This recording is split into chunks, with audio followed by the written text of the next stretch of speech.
Hi, everyone. You're tuned into the Blacker the Berry podcast. This is Marie St. Cyr of St. Cyr Art Studio, and I'll be here today just chatting a bit about my journey as an artist, but also in the business and education field. Fire. Welcome, Marie. Blacker the Berry podcast. We got the dog, the big dog, Dean. The madman Lawson. We're gonna get into another fine artist, another fine human being, and we're gonna understand and pick their brain and kind of see what comes from mind to the canvas. All right. So welcome to the show. Marie, hold on, player. What's going on, man? Hold on, player. You may have seen her art all over New York City, players. You understand what I mean? She Long did Island. some. Listen, it's in New York and Long Island. I saw a Broadway mural as well, if I'm correct on the website. Yeah. So listen, you have seen her creations all over New York City, the 5 boroughs. She's also coming out of Long Island. She's over here. She's got her foot on your motherfucking necks out here in the goddamn art game. Listen, her name is Marie St. Croix, and this is Blacker the Berry podcast. St. Cyr. St. Cyr? Yeah. God, why do I always do? God, you know what? It's like sincere with a T. Yeah. I'm just a fucked up American, so I apologize for that. You know, we just can't do, we can't pronounce shit for shit. Yeah. But That's why we gotta do my intro. Do it again. That's why we got Marie St. Cyr. Anywho, yeah, Marie, welcome to the show. Welcome to Black of the Berry. This is what's gonna happen all show. So Marie, Yes. you have your own art studio. Yes. You've been. Let's start with the journey. How do you want to do this? You want to do this more what we've been going on right now, and then trace back, or you want to go from the beginning to how we are now? I'm fine with either, honestly. Okay, fair. So at this point in time, we, because of COVID and because of not being able to be in person, you've kind of pivoted your approach and making virtual videos, which I have benefited on multiple times from previous establishments. So let's start there. How did you find what was the challenge in terms of pivoting to what you're doing now for COVID, and how did this hinder some things that you had in the pipeline? So I would say when the lockdown started, I was actually supposed to implement like 4 or 5 new projects in April. So everything had to be canceled. And, it took a couple of weeks. Well, actually, I was sick for a couple of weeks. So I was bedridden for a while. And then With the COVID? I couldn't get tested, but about 4 or 5 people in my family, we were all bedridden. So it might have been that. Oh, but I had a COVID bad survivor. I hear you. Yeah, I had a bad case of brain fog for weeks, and it was just like reminding myself that the only thing I could control is how I react to this.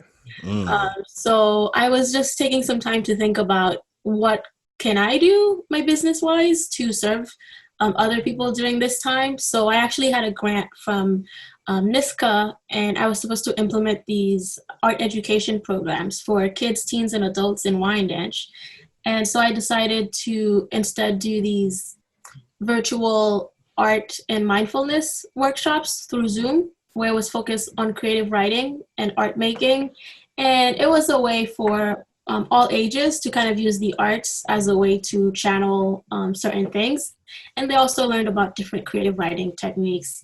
And then I would say a couple of months later, when it was about to be the summertime, I had the Town of Babylon reach out to me because I had been doing some work for them before, mostly for their after-school program. And they wanted me to do a proposal for a summer program for them.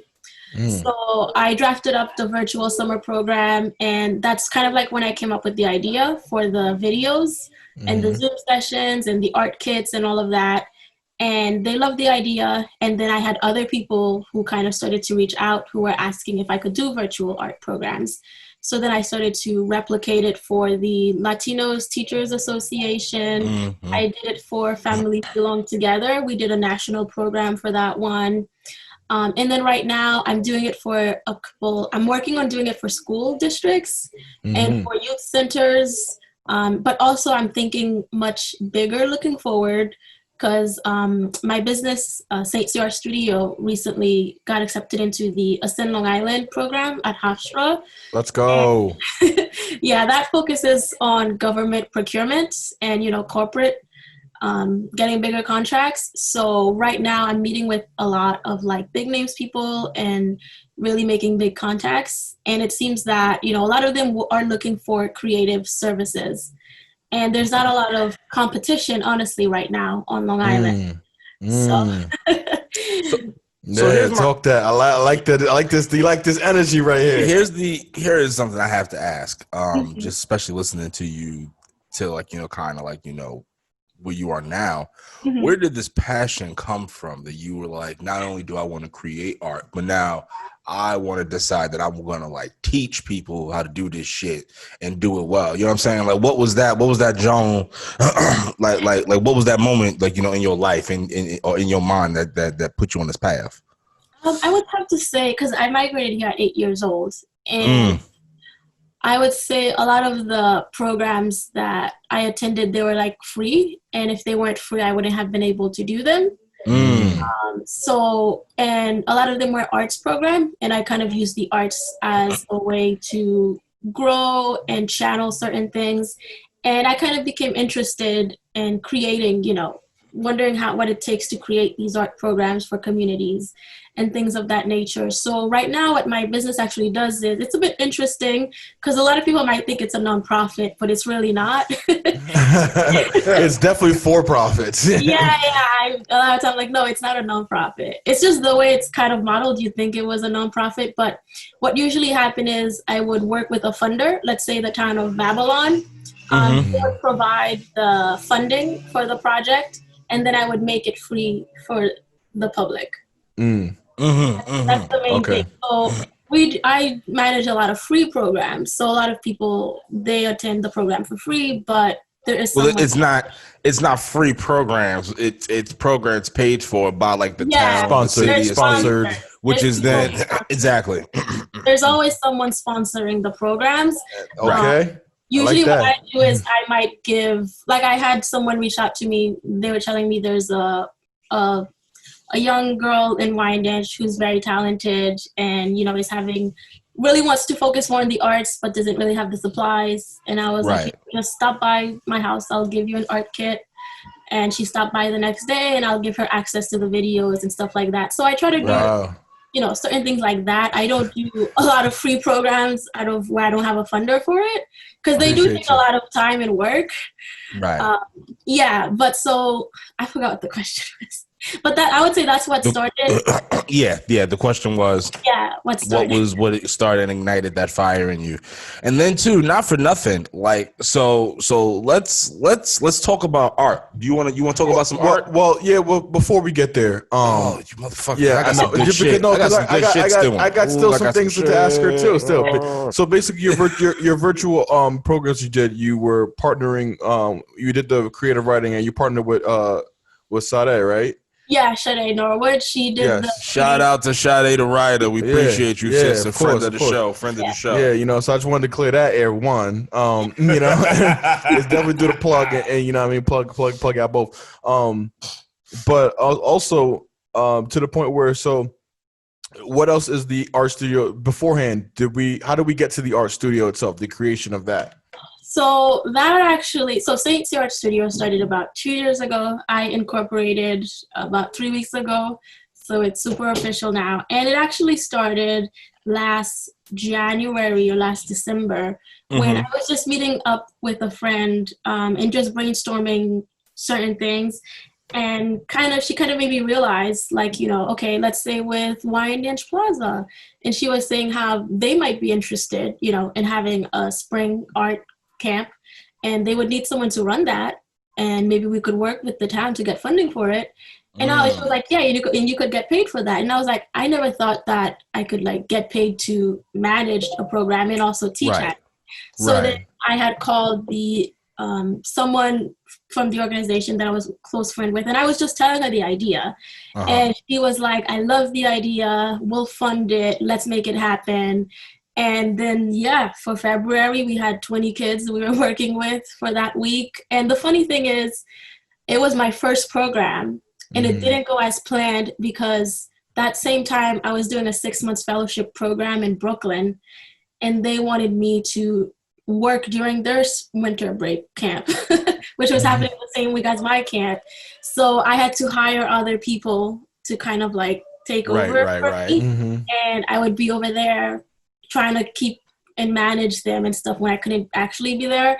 It went pretty well. And then what happened was we did a summer camp last year for the town of Wyandanch, which went really well. And then it kind of just happened where people were seeing what was happening, and people were like, oh, I would want to do this for my organization. Can you do this for us? Or this is a really cool service. Can you do some workshops for us? Can you do this, that? And I also post a lot about what I'm doing. And I think when people see it, it kind of, a lot of times people don't, it's not something they think they need. So a lot of times I propose programs or services. And they're like, oh yeah, you're right. We actually really could use that. And yeah, within the 2 years, then I started to offer paint parties. And paint parties started because I had just random. How much? I have a question for you. Hold on. With your paint parties. So here's the thing. You were doing like paint and sips, like where people could drink and then paint with you, and then like you're like showing them how to do the shit. Yeah. All that kind of hot stuff. Oh, that's pretty gangster. Yeah, people love those. People love those. You mix those together and you have them draw like a sunset or like a lake side. They'll pay $40, $50 easily for that. Can you smoke medicine during this? They have some of those actually where you can smoke the medicine. It's a puff and paint. Yeah. Listen, let's call it. Listen, let's all be adults here and let's call it what it is. It's medicine. So, all right, but it's a puff and paint though. Listen, you ain't got to call it puff and paint. Just call it. Medicating. I mean, that's what it is though. It's medication, baby. It's still puffing doesn't take it away from being medicine. You know what? I don't need this negativity in my life. No negativity at all. Anywho, watching it right away. So, your art studio was featured on News 12, right? Yeah. Ooh, shout out. Yeah, so I had to just do another one. I did my a little bit of research. That's a little complex, you could say there. That Yeah, thank you. It was also featured on CBS News when the. I do a little local news like that. Like that was something. She's like, yeah, hold on. She's like, actually, don't forget CBS. Let me drop that. CBS UPN want to get on it too. So okay. Yeah. So talk about that. Like how did you feel about that moment where you're like, wow, like locally and somewhat regionally, we're getting noticed. So talk about that notice in notoriety. Did you have a moment where you like told your mom like, Mama, I made it? You know what I mean? Or what was that like? Well, so the CBS one, it was because the Babylon IDA, they had this arts endowment. They were doing these arts and cultural programs. And the first one they were going to do was this mural at the HRH Care Health Center in Wyandanch. And that was going to start their whole larger project. So they had a press release.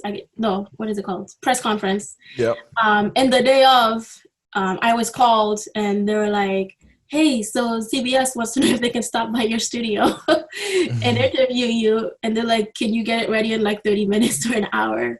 And that time I was in class, like virtually teaching a class. So I had to like hurry up and get ready, get my studio ready. And then they showed up, did an interview, looked around the studio, and then went to the press conference at the Wall where we talked about the project and the plans. And that project actually finished. Back in August. It was with Wyandanch High School students. So I worked with about 10 of them and also Joe Lewis, which is the art teacher. And we painted this 10 by 100 foot mural focusing on mental health.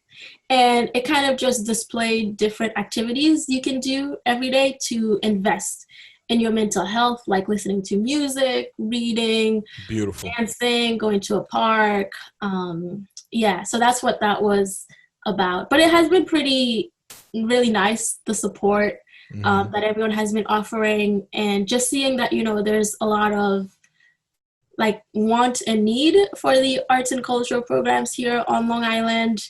And I'm really working on, getting some big sponsorships. That way I can, because I know a lot of nonprofits would want to work with me, but they might not be able to, say, afford my service. So I'd like to get larger sponsorships, which would allow me you to kind of service those individuals. Hey, don't That's forget, what I'm working your, Wild out here. your friends over here at BTB, we'd love to be a sponsor. Definitely put our name on something. You know what I mean? We would love to do that, of course, and not only to help you out, but also to help within reason, though, because she said she's going after big, large Yeah, sponsors. yeah, and we, the way our budget is set up. Well, Have you ever heard Listen, of Rich Broke by You ever heard of Rich Broke by Lil Duval? Well, before he was rich broke, I think he was dead broke. So right now we're just in the dead broke phase. Eventually we'll get to rich broke. Right, yeah. But fair enough. We can still help out. We can definitely give you anything is better than nothing. Listen, as my grandmother would say, we be able to grease your palm, but we can't, we can't give you lotion for the whole hand. Yeah, you know what I'm saying? But we grease your palm a little bit. Go ahead, baby. Go ahead and get yourself something nice. So let's speaking, and that's the perfect segue to talk about how me and Marie met. yeah. So last year we had that event with Color Colors where we sponsored the it was the NAACP, right, Farmingdale's NAACP event, pretty much displaying black artists and everything just in general, like during Black History Month, so we had to sponsor that as being the black creators that we are.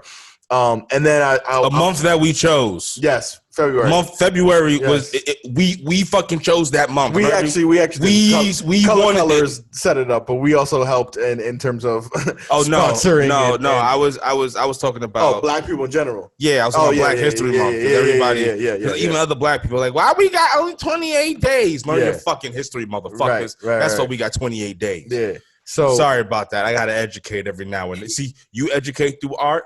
I got my own ways of education. You see what I'm saying? But we on the same wavelength. So we on the same wavelength. Yeah, for sure. So I'm in there and I'm walking around just scouring, trying to pull some creativity and interview some people. I see Marie and I'm like, this is fucking fantastic. Yeah, you sent a lot of pictures. I remember you sending a lot of pictures of her work. Yeah, because you know what it is to me. It's like it's vibrant. It's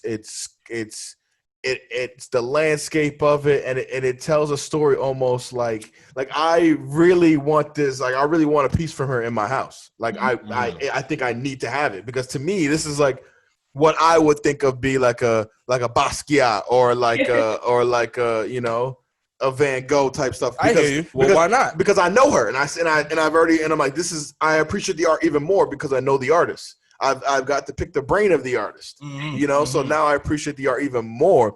So I was like, it's a no-brainer. She's got to be on the show, and we've got to see as much art as we possibly can. And I need like a 50 by something, what I mean? So when that on the wall, like on the wall, or like so that's what we're gonna actually get into the some of her murals right now. So let's. But if it's a mural, it's got to go on the wall. You should keep, unless you're going. I have murals and canvases. But here's my question: so what would you have to just do it on like different parts and just give it to him that way? Because I'm just trying to think how the hell is he gonna get a 50 by 100 mural in the crib unless you put it on the wall? Listen, see what I'm saying? I was being facetious, it's hyperbole. Well, it could actually happen. I know it could actually happen, but maybe we can do just a big canvas, maybe a 30 by 20. I don't know. But either way, I want her artwork to hang up on my house. I'm not saying she has to be every single wall. Anyway, don't worry about him. Don't worry about him, Marie. Anyway, let's take. I'm just repeating what he said. Am I correct? That's all. She knew. I wanted to go through the she knew that I was being facetious and it was hyperbole. You wanted to be all technical, like, well, if you want 50 foot, that's a lot of paint. You know what I mean? Like, it wasn't even about the paint, you bastard. It was about the transportation of it. Obviously, she's a professional. She was gonna get it done, though. Right. But that's why. That's why I was asking her because I was like, would have been curious, like. You know what? How would you approach it if someone did? If you had someone who wanted you to like. This ain't nothing new to her though. She's done murals already. Not murals. It's a large painting that's damn near mural, is it not?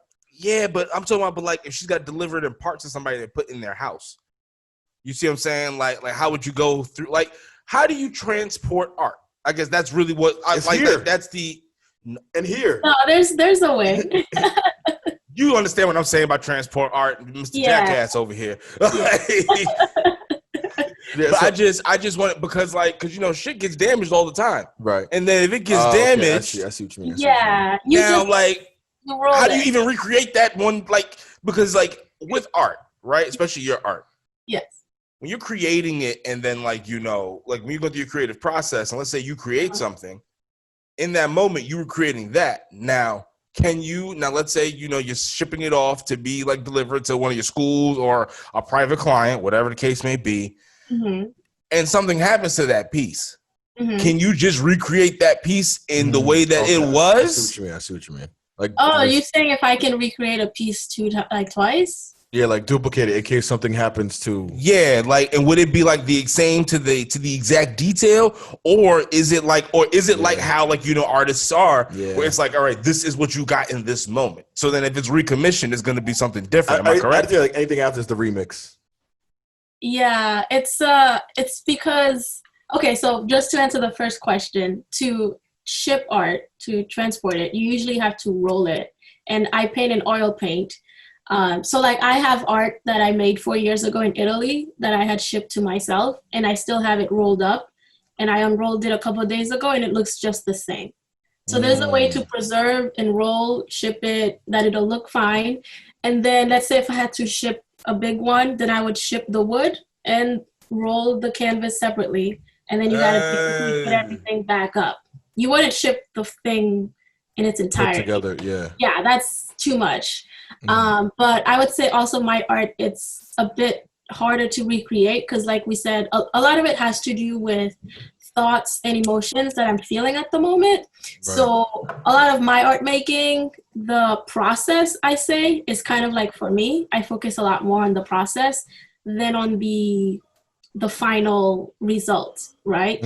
So when I'm making the artwork, I work a lot from collage and some reference, and then I leave space to kind of allow, you know, certain thoughts and emotions, things that I'm thinking about to kind of like influence what I'm gonna put. So it's kind of like working consciously, you know, when you're thinking what you're working on. And then I would kind of put on some music and just allow myself to, I'm not gonna say like I let my subconscious take over, but it's just I allow the music you just vibe out. Yeah, to kind of take over. And then I have to come back and see what I made, fix that, and then go out again. So it's a back and forth, and something like that would be a bit hard to recreate, especially if you look at my abstract pieces. It's a lot of layering and colors that would be kind of hard to recreate. And there are people who reproduce artwork, but there's usually, you can tell what's a reproduction and what's, and it's. But can we call them artists though? Can we, if you have people who do nothing but artists, if they do nothing but just copy other people's work, are they really an artist at that point? No, there is, because you have people who do that in music. They do sampling, and it's just like, is Mary J. Blige less of an artist because she sampled someone from the 70s? No, she could sample. No one's saying that you can't sample. What we're saying is, if your whole basis of your being as an artist is just to see Marie's painting and be like, you know what, that's dope. I'm a do it again and put it on. Like, you know what I'm saying? But some people make a career out of impressions. Are you okay? So then that means that you're great. You're great at impressions, but are you an artist? Can you stand alone? You see what I'm saying? Can we really? I don't think you can. I don't think you can. A lot of people would consider abstract artists would say you're not an artist and would say that's something a kid can do. Talk about it. Also, juvenile. There's hyper-realism art where it's a painting that looks extremely, extremely realistic. And those people are super, super technical, where they literally have to recreate a photo. And that's all they do. They don't really add much emotions or their personal things into it. It's just recreating the photo as a painting. So that's kind of like, it would be like, are they an artist then? Because an art can get very but I would say they're still an artist. I see it more as from the technical perspective. And like I work with, you know, young kids, and I call them artists also, because it's not like with art, there's not one thing that makes you an artist, honestly. Right. So, Artist and is a vague it's a weird term. So, It is. It's a weird term, but it means to create. You know what I'm saying? Yeah. And then like, and you calling the kids and artists as you should, because you're trying to stoke that flame in them. Yeah. Right. So they're learning. But I'm just saying, like, when you are an adult and you're trying to call yourself an artist, and all you can do well, you know, is copy, it's like, I heard there was, I think she was 7. I might be wrong, but I remember reading this article where I believe this like 7-year-old, she had an art exhibit at Chelsea, and Chelsea is like a really prestigious, I guess, thing. In what the is art Chelsea world. in the city? Chelsea galleries, yeah. Yeah. She was like 7 or 8, and her work were all selling and stuff. And, you know, they kind of look like a 7-year-old work, and people were buying them like crazy. But it's kind of like, you know, is she an artist, or is it because somebody that was big in the art world saw her work and was saying that, oh, it's good, that other people thought, oh, it must be good? You know, so that's why it's like art is a bit of a weird. No, I'm not gonna say that art is not subjective. I'm not saying that at all. Art is absolutely subjective, because to me, there are certain times that I've been in the city. You know what I mean? Yeah. Like, prior to COVID, we'll go down to the city, and then sometimes, I would go record BTB, and then I would end up even enjoying the city either before or after our recordings. So you just end up going, and they have like a whole bunch of like the free art shows and the free galas, and you step in there and you're just kind of like, how this shit is not fucking good. But I would never say that those people aren't artists just because I don't like their shit. Listen, it's hanging up in this gala for a reason. So there's a lot of people in this industry who do like it. So it is subjective, but they created that from scratch is what I'm trying to say, versus these other folks. But let's get into some of this gala art for a hot second, because since you are a professional, I need to know, when you walk into certain galas and you just see a whole bunch of hot mess on the walls, how does that make you feel? Because I know what happens, because you know what I do. I know you walk in there like, ooh, child, they ought to be ashamed of themselves. What the good gracious? Like, talk to me. I can see the way you laughing. It happened to you. Talk to us. I mean, that's the hard questions here. Make the artist feel uncomfortable. Shit on other people's art. Go ahead. No, we're not shitting. No, because she's not shitting on anyone's art, because people don't know what art we're talking about. I'm just keeping it vague enough that she can relate. I think that that definitely has happened. But everybody's shit ain't hot. It is what it is. Yeah. People listen to this shit and they say fuck off and they don't listen no more. It's fine. That's what they would say about us. And some people will fuck with us. It's subjective.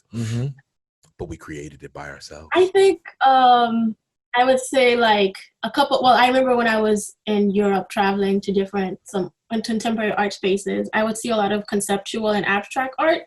And before that, I didn't know anything about abstract art, and I couldn't understand like what was so amazing about a blue canvas with a stripe in the middle or something like that, and then, I'm like, I don't get it. I could paint that for you, and all those things. And then when I came back for my sophomore year, one of the first project we had to paint garbage. And this was like on a big 48 by 60 inch canvas. We had to put garbage together, literally go to the trash, put garbage in front of us and paint it. And weeks later, I couldn't figure out how to paint garbage. I'm like, I was trying to paint it realistically or whatever, and it wasn't working out. And my teacher was just like, this ain't working out. This is not it. This is not it. And so I got frustrated. And one day I just started to paint my frustration of having to paint garbage. And I was just making marks and colors, and I was letting my frustration lead that. And then she came around and she was like, yes, this is it. This is bold. This has emotions. This is it. And then that's when I started to get more into abstraction and started to kind of understand that some art, it's not about looking at it on just the visuals of it. And to understand that sometimes that red canvas with the blue stripe or whatever in the middle, it's not that the artist doesn't understand that a little kid could do that, but they're working on some other thing where they're trying to visually explain it through that canvas, or trying to simplify something so much. And this is what they've reached to. So it's kind of like learning to take some time and appreciate something that at first I might be like, what is this? Or to understand it and appreciate it, not just for how it looks, but sometimes for the content and what it's trying to say. So I would say and what that's you can see in it. Like that's another yeah. thing too. Like people miss like, yeah, it could be this red stripe, but how does that red stripe resonate with you? You know? All right. So here's the thing. What is so like what is it then that I need to look for if I'm seeing this? Well, I think that's to each its own. You know, I mean, that's the beautiful thing about art is like we all have, just like you have glasses, we all have lenses in front of us that we see things a certain way. You know, I may be more receptive to colors and landscape, where you might want more expression and more formality with your art. You know, and it's to each its own. Boys and girls, that's what we like to call a Lowe's point. Peace. Thanks. Where was that? Peace. So would you say Take that him to school, Lowe's? Take him to school. Would you take him to school? Would you say that abstract and is like your forte, like your wheelhouse? Hold on. We keep throwing terms around, but we need to talk to regular folk out here who don't know abstract is what's going on. Nah, son, there's a whole bunch of motherfuckers who watch our podcast who just watch it because we fucking talk about clanging and banging weights and a whole bunch of like shooting shit up and a whole bunch of really wild shit. No, we talk about art until we've covered it all for the creatives. Yes, but we right now are dealing with an artist on a whole nother realm. Like she has a art studio. She teaches art as well as produces art. Right. So like, we have an art professor on the show. She's a damn professional. And we need to treat her like the professional that she is. Mm-hmm. So all I want to know is if we can just break it down for the people real fast and maybe Dean a little bit too. So he really did that for him. Yeah, this is really just for me. Can we slow down, please? It's a byproduct. It's going to help the people, but you know what I'm saying. Some of us prioritize lifting a little bit more than creating when it comes to like art in this essence. You know what I mean? Not of creating, but just of that essence. So could you help the God out? When we're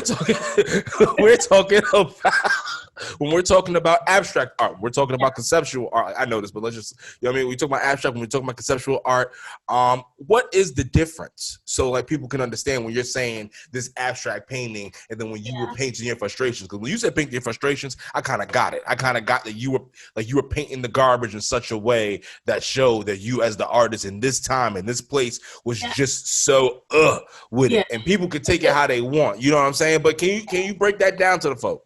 Okay, so there's these are the two umbrella terms. There's abstract and then there's realism. Under both of those umbrellas, there's a lot of other things. There's like abstract expressionism, conceptual, but usually abstract art is art that doesn't, its aim is not to create a replicate of reality, external reality, kind of. It focuses more on like color, shape, forms, those more abstract things to visually communicate something, right? So it's like visually communicating an idea, message, or thought with those forms, shapes, marks, and things like that. So that's you also use words in abstract art. Yeah, you can use words, but like realism would be me drawing a portrait of you that looks real, just like you. Right. Realism might be me going to the beach and painting what I see. That's more realism. Now there's abstract expressionism, which is what I would classify myself as, which is abstract art, but expressionism, I allow my expressions. I try to express that through the art, right? So that's why it's a bit more like, I would say Van Gogh was a bit more abstract expressionism. He painted a lot of what he was feeling through the colors and things like that. So that's so my work, it's a bit in between. It's abstract figurative because some of it you can see some things that are recognizable, like some are realistic, but it also has some abstract, like weird 2D shapes in it. So it's a mix between 3D objects you can see, like, oh, that's a chair. And then there's these weird 2D marks and shapes that you're not sure what they are. So it's a mix of those two. And that just has to do with me kind of like thinking about us as humans and how we perceive reality on senses. And, you know, just thinking like, you know, we kind of don't know what true reality is. So My Oh, art we want to go there. Oh, time out. Relax. We're gonna go there. Relax, Trigger. That's what we're gonna do right now. We're gonna go there. Let's keep it on the art. So we're gonna go into the Matrix. No, she didn't talk. She opened the Matrix up. She didn't. She was mentioning the Matrix. That's for other people to understand that there is a Matrix. All I'm saying is, listen, she was dialed right on into that Everybody shit. has their own Matrix and their own but she's out here paradigm giving the and information to the people in her art. and their own zeitgeist, if you will. Go on, keep going, Marie. Don't even steamroll right over that. So We're gonna talk about that later. a lot of my art, it's kind of just like me experimenting and letting the viewer think about what if this is what true reality looks like, but I perceive it differently. What if in reality everything is flat? All the 3D, 2D, they all like engage in a way that's different than how we actually perceive them to be. Because I'm thinking back to that video with the brain that's being fed all the information by the computer, that is in an office typing and all of that. And that brain has no way of knowing that it's actually not at an office typing on a computer, that it's just a brain in a box being fed information by computer, because all of its senses are telling it that one specific thing. So I like to think a lot about, like, you know, those certain types of things, and sometimes that can be scary. So I express it through the art, but I try to make it a bit more lighthearted with so a lot of the colors it's just kind of like highlighting the pastel colors through the Caribbeans and stuff like that. So it's like me. And that's my point there, aren't you? Because you're Haitian, right? Yeah, yeah.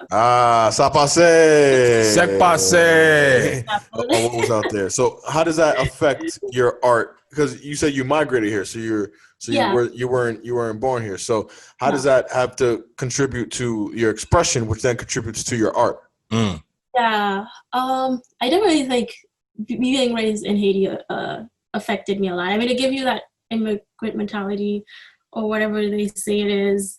But I think in my art, I would say I was raised there for 8 years. So I have a lot of these childhood memories that, like, you know, jumping rope under the moon where it was dark and the only light you had was the moon, and doing all these certain things that might seem weird to people here. That must have been dope.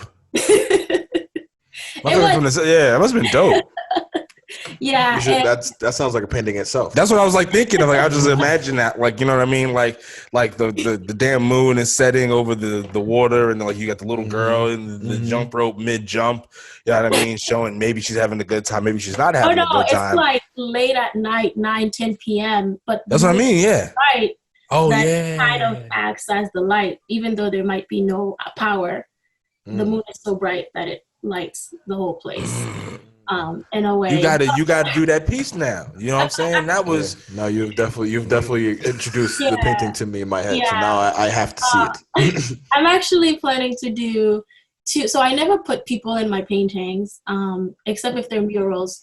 But I'm planning to do 2 paintings where it's me. I found photos of myself, like 5 or 6 year olds in Haiti. So it's going to be me within this abstract Caribbean space. So that's going to be interesting because I don't put people in my paintings so that way people don't think there's a narrative.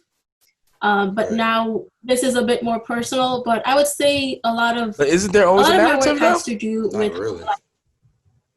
Wouldn't you say that there's always some kind of, like, even if it's subconsciously, like, no, what I mean is, like, because when you're creating a piece, there's got to be a theme and a tempo to it. You know what I'm saying? So isn't it always like you eventually, like, you know what I mean? By narrative, I mean, like, let's say for Renaissance paintings, where what was happening in the painting, this is what it was, and that was it. Like, there was a set narrative. This is what's happening. Okay, Jesus Christ is being born, or this and that. That's it.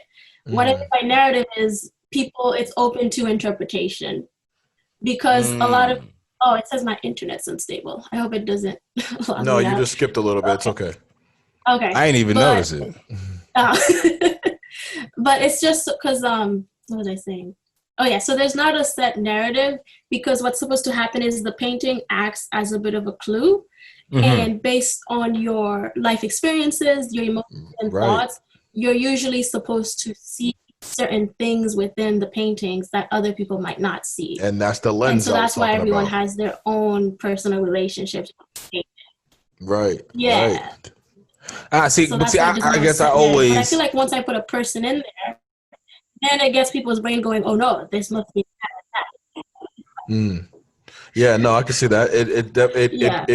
It makes it less like common knowledge. You know what I'm saying? It's like, because let's say like, you know, if you just have just straight landscape, oh, you're taking in the scene, but it's up to you to point where the scene is, what country it is, what time of year it is. You fill in the clues. Rather, if you see somebody in there with a jacket, you're like, oh, okay, we could eliminate. It's not summertime. It's not springtime. It's cold where they're at. You know, so it's less things that we can. It's open for interpretation. And this is why I refuse to call copycats artists, because you have people, you know what I mean, such as Marie sitting right over here across from us virtually, who's out here really trying to stoke the flame of it, of what art really is, and even stoke the flame of even how you can kind of interpret it. And you got these buster ass busters who all they do is make their bread off of copying somebody else's shit. But here's the thing: you need to be ran up on, motherfuckers. That's how I feel. Money though, reproduction artists. Well, the really high ones, they get paid a lot of money to reproduce paintings for wealthy people.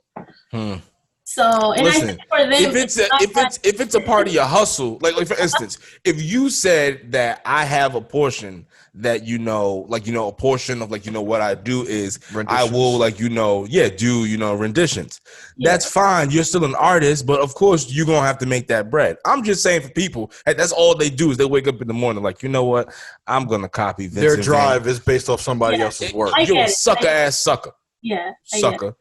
So now, but here's the thing: is that the real original people don't have to worry about that, because go ahead. And Maria is making a lane of her own of herself. She said she's doing abstract figurative. Can we show the people some of stuff? I was just gonna get into that. That's what I'm talking about. But she's definitely doing it on her own lane, her own level. So go ahead and try if you want to make it up. Well, no, what I mean? Please do. Well, no, of course, everyone, listen, the highest form of flattery is imitation. Please do. But it's just saying for some of you other suckers. Please now, come in. Now, what are we looking at, Los? All right, so Marie, what are we looking at here? We got some one of your murals here. We got some people in here. You got this beautiful landscape. Like one thing that I enjoy about your art again is the color schemes. The way you play with colors is to me, I don't know. It's bright, it's vibrant. It just gets me. It's like hypnotizing. Yeah. You know what I mean? So this is a mural I did last year for Broadway Commons Ball. And it was I had about a month to do the project. I started 2 days after they contacted me. And it's a 20 by 100 foot mural at one of their entrances for the mall. And it's actually, I'll show you the painting it's inspired by, but it's people in an abstract space. That's really it. It's called Welcome, Take a Seat. It's supposed to be bright, colorful, friendly, something that catches your eyes, but shows, the different people who come to the mall kind of a stuff. It doesn't really have a set narrative. It's really just people in an abstract space. It doesn't even need one. Yeah. Well, it's telling a story though. It is. It's telling one hell of a story. Like even though, like you say, it doesn't have a narrative, I'm going to argue that it does have a narrative. You know what I mean? Like, look at that, John. Like you said, like the whole thing is like it's people chilling, or the different people going to the mall, and then like for instance, when I see, can you go back real fast, Los? You see, is that a lady or a man right there sitting in the middle? Lady. Right. So when I first saw that lady, do you know the first thing that came to my mind? What? She's a boss and she don't take no shit. I was gonna say she's had a long day. I feel as if she had a long day because she's the boss. I don't know why, but I feel as if I think it's her body. Her leaning back. It's kind of a kickback, like that. I need to rest for a second. And that in itself, but even the way she's doing it to me is like a power move. It is, because it's subtle. It's very exciting. It's like it doesn't matter. It's not like, okay, yes, I've been working a 9 to 5 and I have other things to worry about, and I'm shackled by this. It's also like it's a long day of being a boss. Think about the kind of savage person that goes and sits at the mall with motherfucking umbrella. That's all they do. Think about that kind of savage. You see what I'm saying? Yeah. You gotta love it. You gotta love it. Yeah. So, Yeah. And I actually had I think I had like a 6-year-old or 8-year-old painting with me. I had some people who kind of just saw me working and then they came and paint. And because like, if you look at the background, it's very abstract. So I kind of, I was very like, I would let them know what to do, but it wasn't like very like, oh, you have to be super specific kind of a thing, because I told them it's abstract. Have fun with it. You can allow what you're thinking or feeling to dictate what colors you'll use. Some of them, mostly the adults, were like, I don't know about that. I don't want to mess up your mural. Oh, I think you're muted. Oh, there Can you you go. hear us? Now I can. Yes. Oh, no. Not anymore. I don't think, is it my end? I'll mute myself and then I'll mute myself. Okay, I just unmuted myself. I don't think that worked. Okay.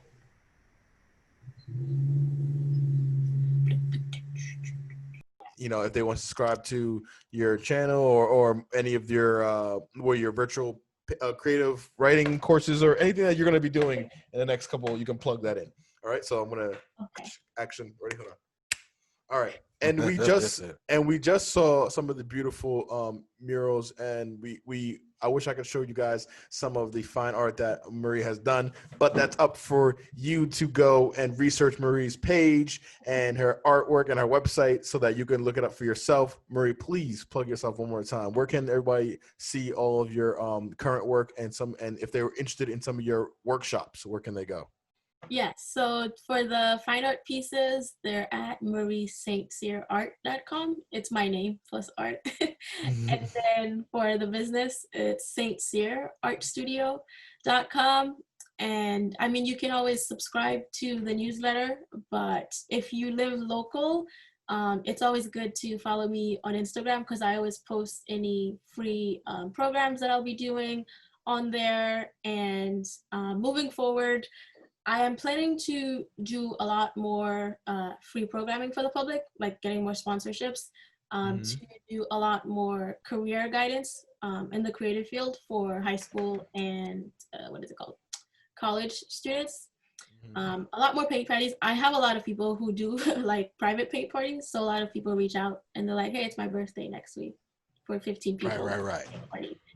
And those are always pretty fun to do. Will you do a Medicaid and paint party? I don't know because I've never really been around that influence, honestly.